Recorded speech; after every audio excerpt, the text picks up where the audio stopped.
নাগরপুর উপজেলা gold cup football টুর্নামেন্টের final খেলা অনুষ্ঠিত। আসসালামু আলাইকুম, আপনারা দেখছেন নাগরপুর নিউজ 24।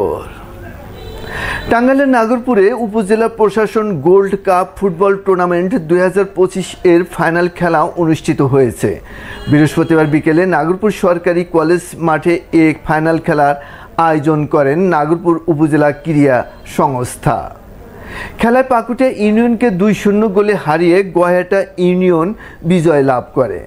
উপজেলা সহকারী কমিশনার দীপ ভৌমিকের সঞ্চালনায় ও উপজেলা নির্বাহী অফিসার আরাফাত মোহাম্মদ নোমানের সভাপতিত্বে ফাইনাল খেলায় প্রধান অতিথি হিসেবে উপস্থিত ছিলেন টাঙ্গাইলের জেলা প্রশাসক শরীফা হক।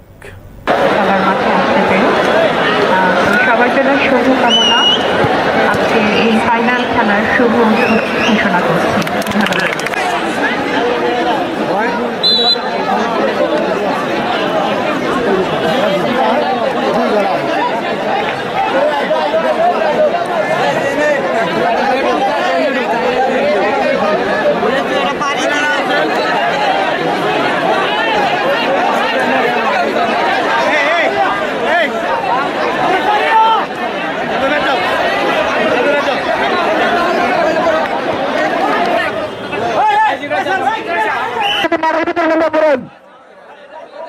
আপনারা দ্রুত বলতে মাঠের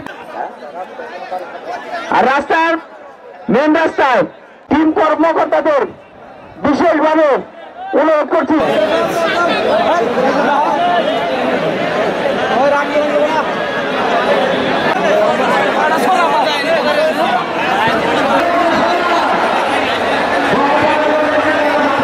বিশেষ অতিথি হিসেবে উপস্থিত ছিলেন নাগরপুর উপজেলা বিএনপির সভাপতি বীর মুক্তিযোদ্ধা এম.এ. সালাম, সাধারণ সম্পাদক মোহাম্মদ হাবিবুর রহমান হবি ও জেলা ফুটবল অ্যাসোসিয়েশনের সভাপতি ও জেলা ক্রীড়া সংস্থার সাবেক সাধারণ সম্পাদক অ্যাডভোকেট আলী ইমাম তপন।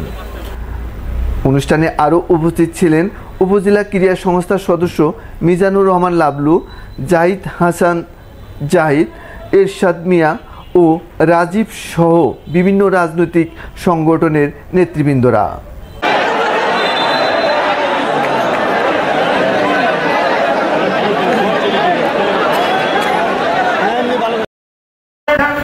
তাদেরকে 3 বার ব্যাপী একটি প্রশিক্ষণ দিতে পারি, সেজন্য আপনি সুব্যবস্থা করবেন, সে অনুরোধ আপনার কাছে রাখছি। এলাকাবাসী আপনাদেরকে ধন্যবাদ জানাচ্ছি। আপনারা অত্যন্ত সুশৃঙ্খল ভাবে এই খেলাটি সমাপ্ত করেছেন এবং দেখেছেন হাজার হাজার দর্শক এই মাঠে উপস্থিত হয়েছিলেন, কিন্তু বিন্দু মাত্র আজকে জেলা প্রশাসক সাহেবকে যে সম্মান দেখিয়েছেন, সেই জন্য আমি আমার পক্ষ থেকে আপনাদেরকে অসীম ধন্যবাদ জানাচ্ছি।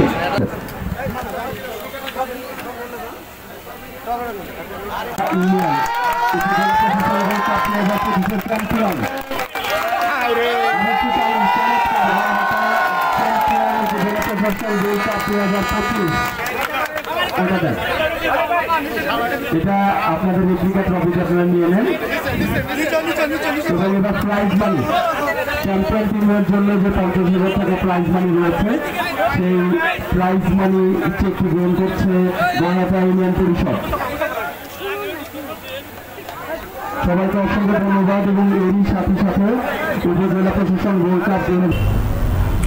সকাল থেকেই মাঠে আসতে থাকে দর্শক, দুপুরের মধ্যেই কানায় কানায় ভরে যায় মাঠ। হয়তো দীর্ঘদিন পর এমন একটি খেলার কারণে দর্শকদের এত উপস্থিতি। সেই সাথে দীর্ঘদিন পর নাগরপুর উপজেলায় এমন একটি ফুটবল খেলার আয়োজন করার জন্য নাগরপুর উপজেলা নির্বাহী অফিসার আরাফাত মোহাম্মদ নোমান ও নাগরপুর থানার officer in charge OC Mohammad Rafiqul ইসলামকে ধন্যবাদ জানান নাগরপুর উপজেলার সুধী সমাজ। সুপ্রিয় দর্শক, নাগরপুরের সকল সংবাদ পেতে নাগরপুর নিউজ 24-এর পাশেই থাকুন। এতক্ষণ সাথে থাকার জন্য আপনাদের সবাইকে অসংখ্য ধন্যবাদ।